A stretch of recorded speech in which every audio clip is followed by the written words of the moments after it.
जिस पत्नी के कत्ल के इल्जाम में गया था जेल, अचानक वही पत्नी एक दिन सामने सब्जी खरीदने आ जाती है। नमस्कार, मैं हूं नीरा माटा और इस समय आप ये सच्ची घटना देख रहे हैं टिप टॉप हरियाणा के माध्यम से। सोनू और गोपाल जो कि मेहंदीपुर बालाजी के रहने वाले थे, दोनों काफ़ी अच्छे दोस्त थे। पूजा सामग्री व भगवान की तस्वीरों की दुकान थी उनकी, वहीं पर वह ये सब कुछ बेचा करते थे। एक दिन सूरज प्रसाद गुप्ता जो कि वृंदावन का रहने वाला था, अपनी पत्नी उर्मिला और बेटी आरती के साथ मेहंदीपुर बालाजी दर्शन करने जाता है। वहीं वह दुकानों में जब घूम रहे थे तो जो उसकी बेटी थी आरती, उसके सोनू के साथ जो है नैन मटक्का होता है। तस्वीर खरीदते खरीदते ही उसे लगता है कि शायद वह उसे प्यार करने लगी है। कहते हैं ना, लव एट फर्स्ट साइट, वही वाला।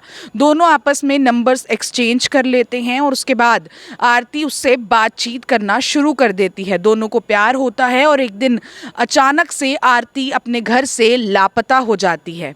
5 सितंबर 2015 को आरती अपने घर से लापता होती है, जिसके बाद 8 सितंबर को वह सोनू सैनी से शादी कर लेती है, कोर्ट मैरिज कर लेती है और अपने पिता को भी 8 सितंबर को फ़ोन कर कर बताती है कि ऐसे ऐसे कर कर मैंने इस लड़के से शादी कर ली है और अब मैं यहाँ पर रह रही हूँ मेहंदीपुर बालाजी में और मैं इसके साथ खुश हूँ।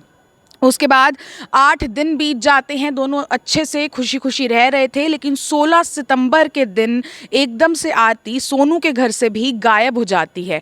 ऐसे में सोनू काफ़ी ज़्यादा परेशान हो जाता है, उसे आसपास ढूंढने की कोशिश करता है और उसके बाद आरती के पिता को फ़ोन करता है, सूरज प्रसाद गुप्ता को फ़ोन करता है कि कहीं आरती आपके पास तो नहीं आई, क्योंकि मैंने उसे ढूंढने की काफ़ी कोशिशें की लेकिन वह नहीं मिल रही है। यह सुनकर वह अपनी पत्नी के साथ उसे ढूंढने के लिए मेहंदीपुर बालाजी जाता है, लेकिन जब आरती नहीं मिलती तो वह वृंदावन जाकर पुलिस स्टेशन में कंप्लेंट कर देता है कि मेरी लड़की जो है वह गायब हो गई है। जिसके बाद पुलिस जो है इस मामले को ज़्यादा सीरियसली नहीं लेती। हालांकि आरती को ढूंढने की कोशिश की गई लेकिन आरती नहीं मिली। लगभग 6 महीने इस बात को बीत जाते हैं और एक दिन सूरज प्रसाद गुप्ता यानी कि आरती का पिता वह अखबार पढ़ रहा था जिसमें यह लिखा हुआ था कि 32 साल की एक लड़की की यूपी मथुरा में जो है डेड बॉडी मिली है और उसे लगता है कि यह आरती ही है। वह जाता है पुलिस के पास और पुलिस भी ढूंढ रही थी कि कैसे ना कैसे कर कर इस बॉडी की पहचान हो जाए और वह कहता है कि ये मेरी बेटी ही है, इसका कत्ल किया गया है और वह एफआईआर दर्ज करवाता है एक सोनू और उसके दोस्त गोपाल के अगेंस्ट, क्योंकि सोनू से उसने शादी की थी।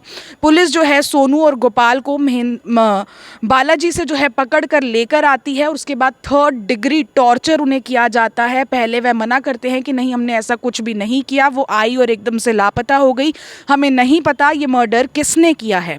लेकिन बाद में जब उन्हें 3rd डिग्री टॉर्चर किया जाता है, जब उनके हाथ के नाखून तक उखाड़ दिए जाते हैं, तो वो दोनों इस बात को एक्सेप्ट कर लेते हैं, क्योंकि उन्होंने एक पुलिस वाले को यह कहते सुना था कि इन लोगों का तो एनकाउंटर ही कर देना चाहिए। इस तरीके की बातें सुनकर वह दोनों इस चीज़ को एक्सेप्ट कर लेते हैं और जो उसका पिता था वह पहचान करता है कि ये मेरी बेटी आरती ही है।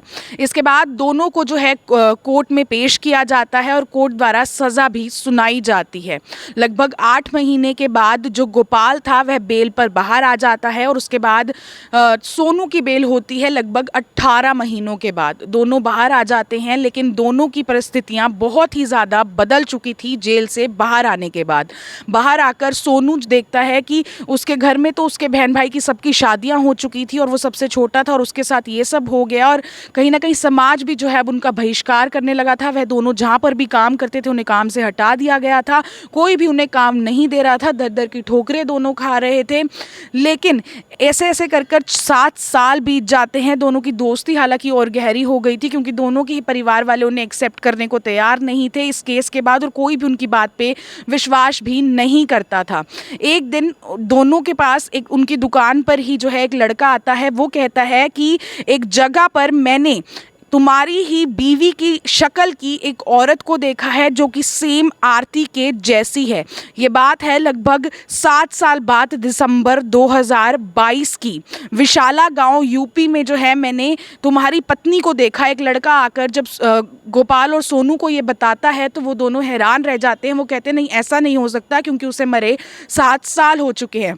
तो लेकिन गोपाल कहता है क्यों ना एक बार चलकर देखा जाए, क्योंकि कोर्ट के चक्कर काट काट कर वह लोग रोज़ थक गए थे और उन्होंने ये मर्डर नहीं किया था। और जैसे ही वह उस गांव में पहुंचते हैं, विशाला गांव यूपी में पहुंचते हैं, वह भेस बदल कर रेडी वाले का रूप लेकर उसी एरिया में घूमना शुरू कर देते हैं।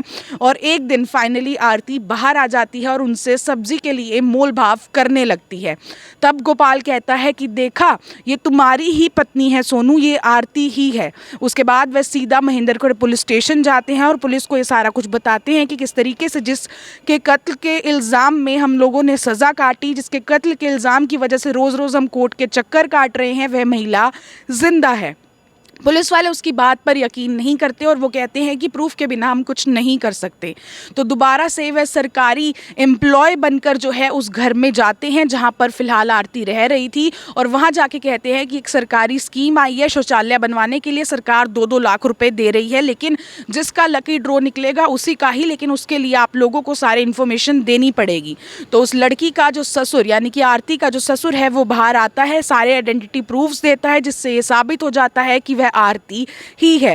वह आइडेंटिटी प्रूफ जो है वो लोग जाकर पुलिस को देते हैं। उसके बाद पुलिस की टीम आरती के घर पर जाती है, उसे पकड़ती है और उससे सारी पूछताछ की जाती है और वो बताती है कि किस तरीके से उसने जो है दूसरी शादी कर ली। और जब उससे पूछा गया कि उसने ऐसा क्यों किया तो उसने कहा जब उसे सोनू से प्यार हुआ उसने जल्दबाजी में शादी तो कर ली, लेकिन उसे लगा था कि उसकी सारी जो ज़रूरतें हैं वो पूरी होंगी। 50,000 रुपये मैंने सोनू से मांगे थे, वह मुझे नहीं दे पाया, तो मुझे लगा कि जिस तरीके की ज़िंदगी मैं चाहती हूँ वह मुझे यहाँ नहीं मिल सकती, तो इसलिए मैं वहाँ से गायब हो गई थी। और कुछ ही महीनों बाद मैंने अपने पिताजी को भी संपर्क कर लिया था कि मैं दूसरी शादी कर चुकी हूँ और मैं फ़िलहाल यहाँ पर रह रही हूँ, लेकिन फिर भी उसके पिता सूरज प्रसाद गुप्ता ने यह सारा खेल रचा कि उसकी बेटी की मौत हो चुकी है, जबकि उसके पता था कि उसकी बेटी कहाँ पर रह रही है।